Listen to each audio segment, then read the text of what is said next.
Assalamualaikum warahmatullahi wabarakatuh. Perkenalkan, nama saya Muhammad Fikri Syariski Dami Putra dari Teknologi Rekayasa Otomasi Universitas Diponegoro dengan 3 digit NIM terakhir 004. Kali ini saya akan menjelaskan mengenai dasar kontrol motor listrik, rangkaian thermostater, dan software CAD-SIMU untuk melakukan simulasi motor-motor listrik pada mata kuliah praktikum mesin-mesin listrik. Oke, kita langsung saja masuk ke pembahasannya. Yang pertama yaitu konsep dasar motor listrik. Kontrol motor listrik adalah sistem untuk mengatur, mengendalikan, dan melindungi motor listrik agar bekerja sesuai dengan kebutuhan untuk mengatur kecepatan, arah, torsi, dan waktu operasi. Prinsip kerja kontrol listrik bertumbuh pada pemanfaatan kontak NO atau normally open dan NC normally closed yang disusun dalam rangkaian tertentu untuk mengendalikan aliran listrik ke motor. Selanjutnya ada penerapan di industri, penerapan pada industri manufaktur, pengolahan, transportasi, dan industri energi. Pada industri manufaktur, dalam industri manufaktur, kontrol motor listrik digunakan untuk menggerakkan konveyor, mesin CNC, dan robot agar bekerja presisi dan otomatis sesuai dengan kebutuhan produksi. Kemudian untuk industri pengolahan, pada bidang pengolahan, kontrol motor mengatur pompa, mixer, dan blower agar bekerja stabil pada proses produksi. Kemudian industri transportasi, di sektor transportasi dan utilitas, kontrol motor digunakan pada lift, eskalator, dan kren untuk menjaga keamanan dan efisiensi mobilitas. Kemudian yang terakhir adalah industri energi. Pada industri energi, kontrol motor mengatur turbin dan sistem pendingin agar pasokan energi stabil dan efisien. Oke, selanjutnya ada komponen utama untuk motor-motor listrik. Yang pertama itu ada saklar atau tombol tekan. Saklar adalah perangkat dasar yang berfungsi untuk memutus dan menghubung aliran listrik dalam suatu rangkaian. Ini memungkinkan kontrol manual terhadap daya kebutuhan.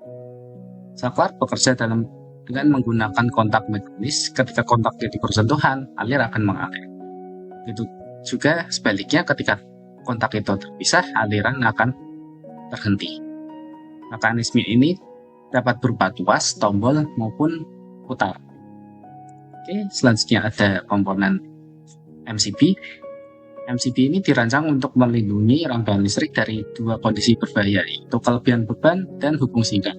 Kelebihan beban yaitu arus yang terlalu tinggi dalam waktu yang lama, dan hubung singkat yaitu lonjakan arus yang sangat besar secara tiba-tiba. Saat terjadi kelebihan arus, elemen elemental dalam MCB ini akan memanas dan membengkak, memicu mekanisme trip. Untuk hubung singkat, kumpulan elektromagnetik akan menghasilkan medan kuat yang langsung memutus sirkuit. Sama seperti halnya dengan sekring, namun MCB ini memiliki kelebihan, yaitu ketika MCB mengalami kondisi abnormal, itu bisa direset kembali, bisa dikembalikan ke posisi semula. Selanjutnya ada kontaktor. Kontaktor ini adalah saklar otomatis untuk menghubungkan dan memutuskan aliran listrik ke motor. Cara kerjanya melibatkan kumparan elektromagnetik yang bekerja dialiri arus, akan menghasilkan medan magnet untuk menarik atau melepas kontak utama sehingga menghubungkan atau memutus sirkuit.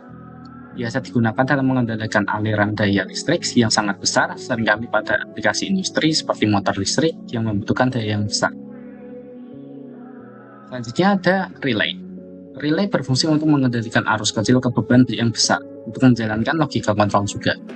Ketika arus kecil dialirkan ke kumpulan relay, menciptakan medan magnet yang menarik armatur.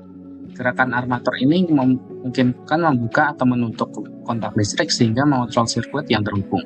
Biasa digunakan untuk sistem keamanan, otomotif, dan pengontrol industri. Selanjutnya ada overload relay. Overload relay ini melindungi motor dari beban yang lebih pada memutus sirkuit kontrol saat perlu. Berfungsi untuk melindungi motor listrik dan dari kondisi beban yang lebih atau overload, dan kegagalan fasa dengan mendeteksi arus berlebih yang dapat menyebabkan motor menjadi panas berlebih. Overload relay biasanya menggunakan sistem dimental atau sensor elektronik untuk mendeteksi panas atau arus dan bekerja dalam waktu tunda untuk menghindari pemutusan saat lonjakan singkat. Yang terakhir di sini ada timer. Timer berfungsi untuk mengatur jeda waktu atau delay operasi motor sesuai dengan program kebutuhan.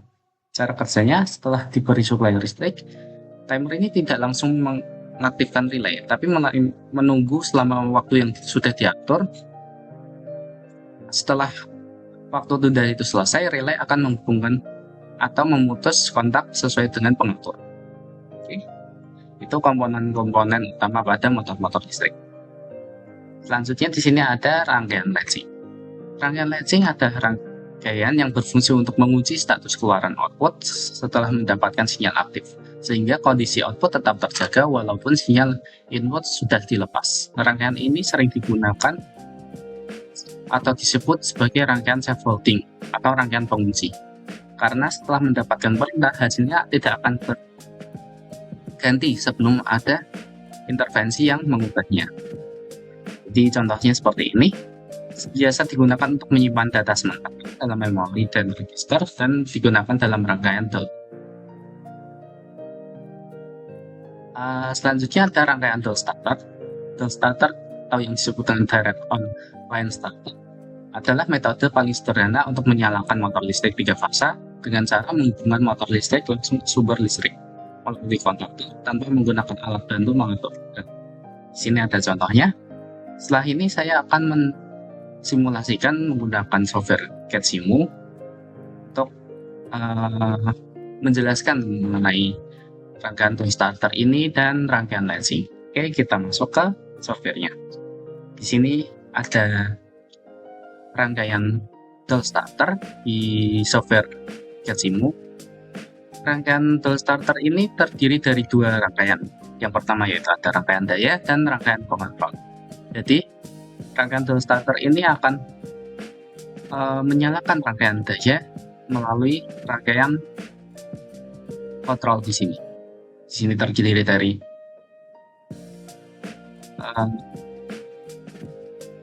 MCB, ada kontak satu. Di sini ada TOR juga. TOR itu termasuk thermal relay yang nantinya bisa diatur atau terhubung dengan overload relay. Dan di sini ada motor starter. Kemudian untuk di rangkaian kontrol, di sini ada MCB, emergency button. Di sini tadi ada overload relay, tombol off, on, off. Tombol on di sini menggunakan push button normally open.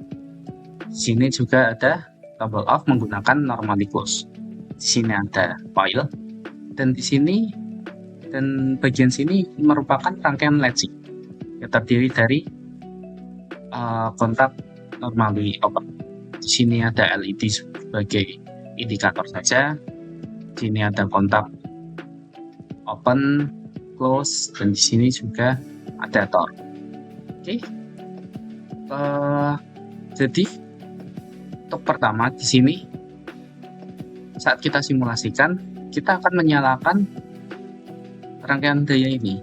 Ketika kita menyalakan MCB, tidak bisa menyala karena rangkaian kontrolnya belum menyala. Ya. Di sini karena kontaknya belum menyala, kontak ini terhubung dengan kontak yang coil yang ada di rangkaian kontrol.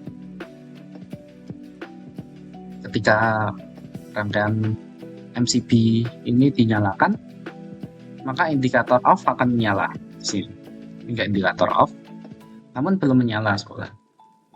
Ketika ingin menyalakan, ini kita akan menggunakan tombol on.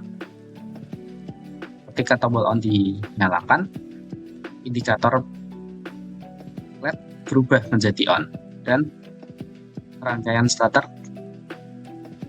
motornya akan menyala. Namun dia tidak bisa langsung mati lagi karena di sini ada rangkaian pengunci. Jadi konsepnya seperti ini. Ketika ini tombol on dinyalakan, dia kan hanya hubung singkat saja. Terus ketika ini menyala, coil di bawah sini ikut menyala, sehingga kontak yang di sini juga ikut menyala karena memiliki nama yang sama, itu yang disebut dengan rangkaian latching. Jadi ketika ini menyala, dia memiliki jalur baru lewat sini, sehingga untuk mematikan pengunci ini, kita perlu mematikan coil yang di bawah dengan menekan tombol off yang ada di sini, sehingga coil yang di bawah mati, rangkaian latchingnya juga mati, rangkaian motornya pun juga mati, seperti itu. Kemudian di sini juga ada indikator LED. Dia menggunakan mekanisme normally close dan normally open. Penamaan kontak di sini juga berpengaruh pada simulasinya. Jadi di sini kan ada kontak ya, dinamai kontak 1, K1. Di sini ada K1, K1, K1, K1. Dia itu saling berhubungan. Jadi kalau ini nyala, dia ikut nyala juga. Dan yang di sini ini kan awalnya normally open. Ketika dinyalakan, ketika mendapat tegangan, dia menjadi close sehingga lampu indikator di sini menyala. Sedangkan di sini yang awalnya normally close sehingga dia nyala terus, dan ketika dikena tegangan dia akan terputus sehingga dia mati. Dan di sini juga ada torque, yaitu tadi thermal relay yang berfungsi ketika terjadi sesuatu pada motor. Semisal ini jika terjadi arus beban berat pada motor akan mendeteksi ketika menyala, torque di sini akan terputus, sehingga di sini juga menyalakan indikator bahwa torque menyala, karena di sini torque-nya awalnya normally open, dan ketika di torque mendeteksi, di sini juga terdeteksi sehingga dia terhubung dan LED menyala. Sini juga menyala. Dan selain itu, jika ada